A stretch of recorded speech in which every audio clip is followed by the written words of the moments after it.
आज हामी 15 वर्षीय किशोरको भाँचिएको नाडीको उपचार प्रक्रिया हेर्दैछौं। खेल्ने क्रममा लडेर उहाँको देब्रे हातको नाडीमा गम्भीर चोट लागेको थियो। यो एक्सरेमा हेर्नुहोस्, हड्डी आफ्नो ठाउँबाट सरेको र मोडिएको छ।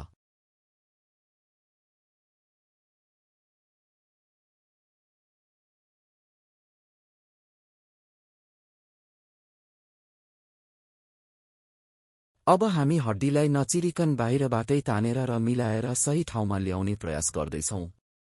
हड्डी ठिक ठाउँमा बस्यो कि बसेन भनेर हामी सिएम मेसिनको सहायताले स्क्रिनमा प्रत्यक्ष हेर्दै पटक पटक जाँच गर्छौं।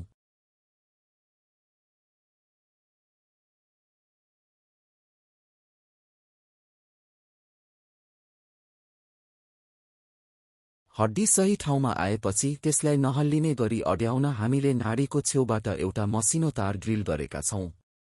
यो एक्सरेमा हेर्नुहोस्, तारले हड्डीलाई बलियोसँग समातेको छ।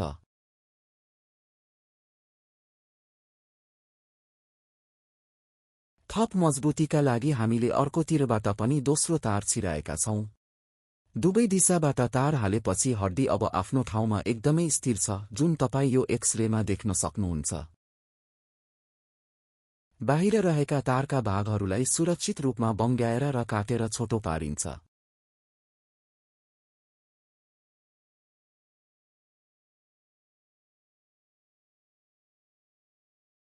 अन्त्यमा हातलाई पूर्ण आराम दिन काँचो प्लास्टर लगाएका छौं। अब केही हप्ताको आरामपछि यो चोट निको हुनेछ।